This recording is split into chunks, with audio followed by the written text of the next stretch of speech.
সোহরাওয়ার্দী উদ্যান এক ঐতিহাসিক নাম, ঐতিহাসিক স্থান। বাংলাদেশের ইতিহাসে সোহরাওয়ার্দী উদ্যানে এরকম কোনো সমাবেশ আজ পর্যন্ত কেউ দেখাতে পারেনি, কখনোই সম্পন্ন হয়নি। ইতিহাস বলে সোহরাওয়ার্দী উদ্যান শুধুমাত্র নয়, বাংলাদেশের ইতিহাসের প্রেক্ষাপট বিবেচনা করলে এত লোকের সমাগম এবং এত ঐক্যবদ্ধ প্রোগ্রাম আমাদের দেশে কখনোই হয়নি। আমাদের দেশে বহু দলের প্রোগ্রাম হয়েছে, মতের প্রোগ্রাম হয়েছে, কিন্তু যার দল তার কাছে, যার মত তার কাছে।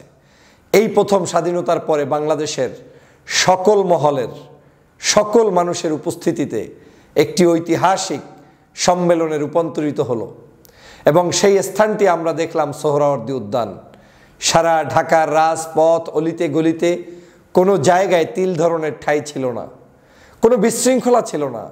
সুশৃঙ্খল একটি প্রোগ্রাম উঠিয়ে গিয়েছেন এই বাংলাদেশের আলেম সমাজ। আমরা যেই আলেম সমাজদের বিরুদ্ধে বিষোদ্গার করি, সেই আলেম সমাজ বাংলাদেশের ইতিহাসে বিনা টাকায়, বিনা পয়সায়, কারো কাছ থেকে ধার দেনা না করে, কারো পিছনে কোনো ইনভেস্ট না করে, কোনো ট্রাক কিংবা লঞ্চ ভাড়া না দিয়ে এত সুন্দর আয়োজন করেছেন। কেউ কি একটাবার ভাবতে পেরেছেন কেন এত সুন্দর প্রোগ্রাম হলো? এই প্রোগ্রামের শুরু থেকে শেষ পর্যন্ত প্রত্যেকটি মানুষ ছিল ভলান্টিয়ার। আমি চোখ থেকে তাকিয়েছিলাম, শুরু থেকে শেষ পর্যন্ত লোকগুলোকে অবজার্ভ করলাম। সে ঐতিহাসিক, সে আসলেই বলার মতো ভাষা আমার কাছে নেই। বাংলাদেশের প্রখ্যাত ইসলামিক স্কলার শায়েখ আহমদুল্লাহ, তিনি একজন বিখ্যাত ইসলামিক স্কলার, কিন্তু এই প্রোগ্রাম করতে গিয়ে তিনি প্রোগ্রামের একজন ভলান্টিয়ার হয়ে গিয়েছেন। চেয়ার ছেড়ে দিচ্ছেন অন্য মানুষদেরকে, অন্য আলেমদেরকে। তিনি দাঁড়িয়ে থাকছেন, তিনি বক্তব্য দিচ্ছেন না, কিন্তু অন্য মানুষদেরকে স্পেস করে দিচ্ছেন। এই মানুষটি যখন ভলান্টিয়ার হয়ে গিয়েছেন, স্বভাবতই প্রোগ্রামটা আর কখনোই কোনো জায়গায় হিংসা বিদ্বেষে থাকার সুযোগ ছিল না। বাংলাদেশের প্রখ্যাত ব্যক্তিত্ব, আমার দেশ সম্পাদক, মজলুম সাংবাদিক জনাব মাহমুদুর রহমানের কণ্ঠে যখন ধ্বনিত হলো প্রস্তাবনা, সেই প্রস্তাবনা শুনে প্রত্যেকের শরীরের লোম দাঁড়িয়ে গিয়েছে, শিহরিত হয়েছে আমাদের মন। কি অদ্ভুত প্রোগ্রাম, ভাষায় প্রকাশ করতে পারেন? যখন বাইতুল মোকাররমের খতিব সাহেব হুজুর কান্না জড়িত কণ্ঠে গাজাবাসীর জন্য দোয়ায় মত্ত হলেন, সমগ্র লক্ষ লক্ষ মানুষের চোখে অশ্রু জল ছিল। মানুষটি ফ্লোরে বসেছিলেন, কখনো দাঁড়িয়েছিলেন, কখনো স্বাভাবিক অন্য মানুষদের সাথে গল্প করতেছিলেন, দোয়ায় মগ্ন ছিলেন। সে এক অভূতপূর্ব দৃশ্য। প্রিয় বন্ধুরা আমার, দেখেছেন কি কখনো বাংলাদেশের ইতিহাসে এমন কোনো আয়োজন, যেই আয়োজনে সব দলের, সব মতের মানুষরা উপস্থিত থাকতে পারে? হয়তো আপনারা দেখেছেন বাংলাদেশের সাধারণ রাজনৈতিক দলের হয়তো একে অপরে গিয়েছেন, কিন্তু এমন দেখেছেন কি না যে ইতিহাসের পাতায় খুঁজে কি বের করতে পারবেন যে সকল ঘরানার আলেমরা একই মঞ্চে, একই জায়গায়, একই ময়দানে, একই প্যান্ডেলে, একই স্লোগানে, একই পতাকায় উজ্জীবিত হয়ে দাঁড়িয়েছে? আমাকে দেখাতে পারবেন না। এ বাংলাদেশে প্রথম এই সোহরাওয়ার্দী উদ্যান আলোকিত হয়েছে সকল ঘরানার আলেমদের মাধ্যমে। কি জামাতি, কি হেফাজতি, কি চরমনাই, কি কওমি, কি আলিয়া, কি অন্য মাদ্রাসা, কি অন্য পীর সাহেব, সব মানুষের এক আলিঙ্গনের কেন্দ্রবিন্দু ছিল এই সোহরাওয়ার্দী উদ্যান। পীর, মাশায়েখ, অলি আল্লাহদের পদচারণায় মুখরিত ছিল সোহরাওয়ার্দী উদ্যান। বাংলাদেশের সকল বিখ্যাত ব্যক্তিদের পদচারণায় মুখরিত ছিল সোহরাওয়ার্দী উদ্যান। লক্ষ লক্ষ মানুষ যেই মানুষটির বক্তব্য শুনতে আসে, ডক্টর মিজানুর রহমান আজহারি, একজন ভলান্টিয়ারের মতো রাস্তার ভিতর থেকে হেঁটে হেঁটে হেঁটে হেঁটে, আমি তার সাথে ছিলাম, বাইতুল মোকাররম থেকে শুরু করে একদম সেই আমাদের সোহরাওয়ার্দী উদ্যানের মঞ্চ পর্যন্ত, যেই মানুষটি একটা সেকেন্ডের জন্য তার হাঁটু বন্ধ করে নাই, হাঁটতে হাঁটতে টায়ার্ড হয়ে, অসুস্থ হয়ে তারপরে সেই মঞ্চ পর্যন্ত চলে গিয়েছেন। এটাই তো শিক্ষা। একজন আজহারির জন্য যখন হেলিকপ্টার প্রস্তুত থাকে, মঞ্চ প্রস্তুত থাকে, আলোকসজ্জা প্রস্তুত থাকে, হাজার হাজার পুলিশ থাকে, সেই আজহারি বিনা জায়গায় কোনো নিরাপত্তা ছাড়াই নিজের মতো করে মানুষদেরকে নিয়ে, আমাদেরকে নিয়ে সামনের দিকে এগিয়ে গেলেন। শায়েখ আহমদুল্লাহ সুন্নাহ ফাউন্ডেশনের একজন বিখ্যাত ব্যক্তিত্ব, যার জন্য বাংলাদেশের প্রত্যেকটি অলিতে গলিতে মানুষ দোয়া করে, কি হিন্দু কি মুসলমান। সে আহমদুল্লাহর মতো একজন মানুষ যখন রাস্তায় দাঁড়িয়ে দাঁড়িয়ে আমাদেরকে ডেকে ডেকে তারপরে এমনকি মাইক পর্যন্ত স্লোগান কি হবে সেটা পর্যন্ত লোকটির নজরে রেখে আমাদেরকে শিখিয়ে দিচ্ছেন হাতে কলমে। এরকম নেতা থাকলে সেই সমাবেশ সফল হবে না, হবে কি? মাহমুদুর রহমান সাহেবের যে বক্তব্য দিয়েছেন, তিনি যে স্পিরিট নিয়ে কথা বলেছেন, এই ডক্টর মাহমুদুর রহমানের প্রস্তাবনার মধ্য দিয়ে বাংলাদেশের আজকের গাজাবাসীর পক্ষে আমরা যে দাঁড়িয়েছি, সে ছিল এক ঐতিহাসিক দিগন্ত উন্মোচন। মাহমুদুর রহমানের প্রত্যেকটি বক্তব্য শরীরকে শিহরিত করেছে, আমাদের লোমগুলোকে দাঁড় করিয়ে দিয়েছে। কার কথা বলবো? বাংলাদেশের সমগ্র মানুষ যারা এখানে নেমে এসেছে। আজকে দেখেছেন কোনো আন্দোলনের মধ্যে কোনো ভাঙচুর, কোনো গাড়ি বন্ধ কিংবা কারো উপরে আক্রমণ কিংবা রাগান্বিত হওয়ার চিত্র না। সমগ্র ঢাকা স্তব্ধ হয়ে যাওয়ার পরেও কেন জানি সমগ্র ঢাকা শহরের মানুষগুলো আনন্দে উল্লাসিত অবস্থায় এই দুঃখভারাক্রান্ত একটি যেই গাজা, সেই গাজাকে একটা ঐতিহাসিক দিন হিসেবে পালন করেছে, গাজাবাসীর পক্ষে দাঁড়িয়েছে। কারো মনে কোনো দুঃখ ছিল না, সবাই এটাকে আলিঙ্গন করে পালন করেছে। দেখেছেন কখনো এরকম? আমরা কষ্ট বুকে চাপা দিয়ে তারপরেও বাংলাদেশের মানুষরা ঐক্যবদ্ধভাবে রাজপথে নেমে এসেছি, কিন্তু আমাদের মধ্যে কোনো ক্ষোভ ছিল না, কষ্ট ছিল না।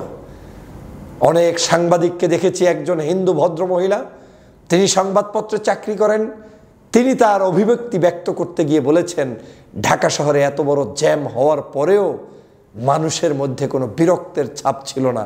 এটাই হচ্ছে মানবতা। কি ঐতিহাসিক মানবতা! যে মঞ্চে কোনো চেয়ার নেই, যে মঞ্চে কোনো ডিজিগনেশন নেই, যে মঞ্চে কোনো বক্তব্য নেই, কিন্তু ইস্পাত দৃঢ় শক্তি নিয়ে সবাই দাঁড়িয়ে আছে।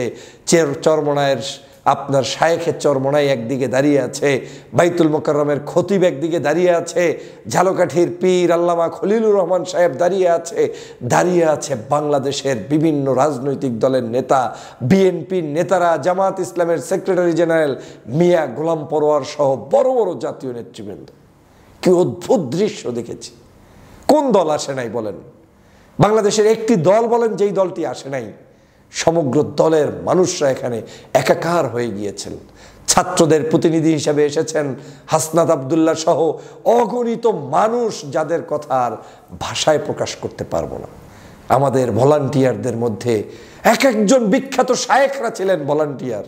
কখনো কল্পনা করেছেন সাইফুল্লাহ সিদ্দিকী সাহেবদের মতো মানুষরা গায়ে কর্দমুক্ত অবস্থায়, ঘামান্বিত অবস্থায় এই সুন্দর আয়োজনকে সফল করতে তারা ছিলেন আমাদের ভলান্টিয়ার, তারা ছিলেন ভলান্টিয়ার। আপনারা জানেন আহমদ বিন ইউসুফ একজন বিখ্যাত কারি, তিনি ছিলেন তেলাওয়াত করার জন্য। এখানে উপস্থিত ছিলেন বিভিন্ন ঘরানার, কি আহলে হাদিস, কি কওমি, কি আলিয়া, সব মানুষের মহা মিলনে রূপান্তরিত হয়েছে। আমার তো মনে হচ্ছে আলেম সমাজ চাইলে বাংলাদেশের যে কোনো কিছুর পরিবর্তন করে দিতে পারে। এই বাংলাদেশকে পরিবর্তন করতে একটা গ্রুপই যথেষ্ট, তার নাম আলেম সমাজ। আলেমরা দেখিয়ে দিয়েছে সকল মতের ঊর্ধ্বে, দলের ঊর্ধ্বে, আদর্শের ঊর্ধ্বে, আমার নিজস্ব ফেরকার ঊর্ধ্বে উঠেও যে কাজ করা যায় তার প্রমাণ করে দেখিয়েছেন। অলিতে গলিতে ভলান্টিয়ার দেখেছেন। ইসলামী ছাত্র শিবির, ইসলামী ছাত্র আন্দোলন, খেলাফত মজলিস সহ বিভিন্ন ঘরানার মানুষদেরকে আমরা দেখেছি সেখানে ভলান্টিয়ারের দায়িত্ব পালন করতে। অ্যাম্বুলেন্স রেডি, মানুষগুলো রেডি, একজন অসুস্থ হচ্ছে স্লাইন খাওয়াচ্ছে, হসপিটালে নিয়ে যাচ্ছে, কারো কোনো ক্ষোভ নেই, আক্ষেপ নেই, আনন্দের সাথে কাজগুলো করছে। এই দৃশ্য বাংলাদেশেই প্রতিষ্ঠা করা সম্ভব হয়েছে। এই দৃশ্য একমাত্র আলেমদের এই আয়োজনেই সম্ভব হয়েছে। সাংবাদিকদের আন্তরিকতা ভরপুর ছিল শুরু থেকে শেষ পর্যন্ত। এক একজন সাংবাদিক মনে হচ্ছে যেন আমাদের বন্ধু। শুরু থেকে শেষ পর্যন্ত তারা কাভারেজ করেছে, কাকে রেখে কাকে বলবো। পুলিশ বাহিনী, প্রশাসন থেকে শুরু করে সরকারের বিভিন্ন গোয়েন্দা সংস্থা, সেনাবাহিনীর ভাইয়েরা যে অক্লান্ত পরিশ্রম করেছে, আল্লাহু আকবার। আমি দেখেছি কোনো বিশৃঙ্খলা করার সুযোগ এখানে কেউ নিতে পারে সেই সুযোগ তারা দেয়নি। প্রত্যেককে নিরাপত্তার জন্য চেষ্টা করেছে। আমরা যারা অনেকেই অসুস্থ হয়ে পড়েছে তাদেরকে দ্রুত চিকিৎসার ব্যবস্থা করা হয়েছে। এই ছিল আমাদের সোহরাওয়ার্দী উদ্যান, এই ছিল আমাদের সোহরাওয়ার্দী উদ্যান, যেই উদ্যানে আমাদের সকল বড় বড় বিখ্যাত আলেমরা নিচে চেয়ারে বসা ছিল, স্টেজে যখন ডাকলো কিছু সংখ্যক মানুষকে, কারোর মধ্যে কোনো ক্ষোভ নেই, আক্ষেপ নেই। এ যেন এক মহা জায়গা, যেই জায়গাটায় কারো কোনো চাওয়া পাওয়া নেই। সেরকম একটি দৃশ্য বাংলাদেশের জনগণ দেখেছে।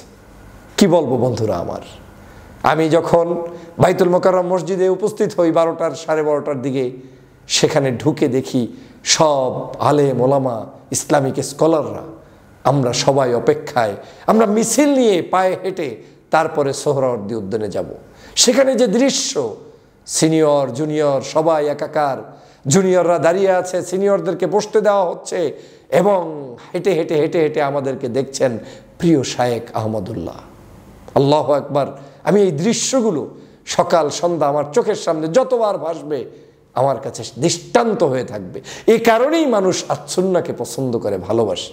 আমি নিশ্চিত করে বলতে পারি, এই প্রোগ্রামের পিছনে আমরা যারা নির্লসভাবে কাজ করেছি, কিংবা যারা করেছেন হাজারো গুণ বেশি করেছেন, তাদের শুধু ইখলাস এবং খুলুসিয়তের কারণেই এই প্রোগ্রামটা যথার্থ হয়েছে। কেউ কোনো ক্ষোভ প্রকাশ করেনি। আল্লামা মামুনুল হক যখন ঘোষণা দিচ্ছেন ইমামের নাম, সবাই ওখানে চুপচাপ করে তাকিয়েছিলেন। যখন আমাদের বিভিন্ন ভাইয়েরা মিছিল তুলছিলেন, সবাই সেখানে মিছিল ধরেছিলেন। কি বলবো আর, এই দৃশ্য দেখে আমাদের সত্যি আবেগ আপ্লুত হই। আমরা বিশ্বের সকল নির্যাতিত মানুষের পক্ষে কথা বলতে চাই। আমরা সকল নির্যাতিত মানুষের মুক্তি চাই, আমরা সকল শিশুদের নিরাপত্তা চাই, আমরা সকল মানুষের স্বাধীনতা চাই।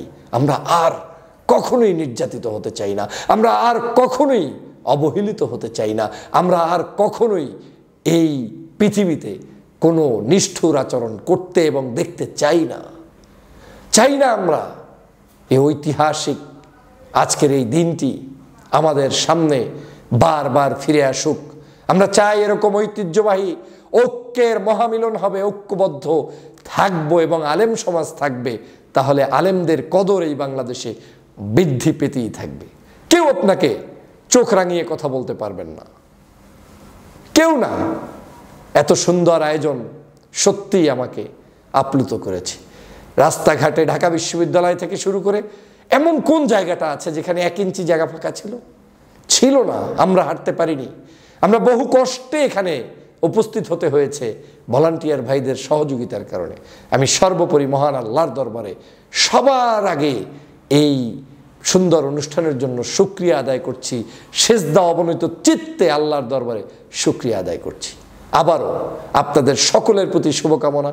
আর সর্বোপরি যেই মানুষজন এখানে উপস্থিত হয়েছেন, আপনাদের জন্য শুভকামনা। আপনারা যে ভালোবাসা দেখিয়েছেন, আন্তরিকতা দেখিয়েছেন, এই আন্তরিকতা আগামী দিনেও বলবৎ রাখবেন। ইনশাআল্লাহ বাংলার মানুষের বিজয় হবে এবং বিশ্বের সকল নির্যাতিত মানুষ থেকে আমরা মুক্ত পাবো ইনশাআল্লাহ। সবাইকে ধন্যবাদ। সোহরাওয়ার্দী উদ্যানের মতো আবারও নতুন নতুন স্বপ্ন নিয়ে বাংলার মুসলমানরা এক হোক, আলেম সমাজ ঐক্যবদ্ধ হোক, সেটাই প্রত্যাশা করছি। আল্লাহ হাফেজ।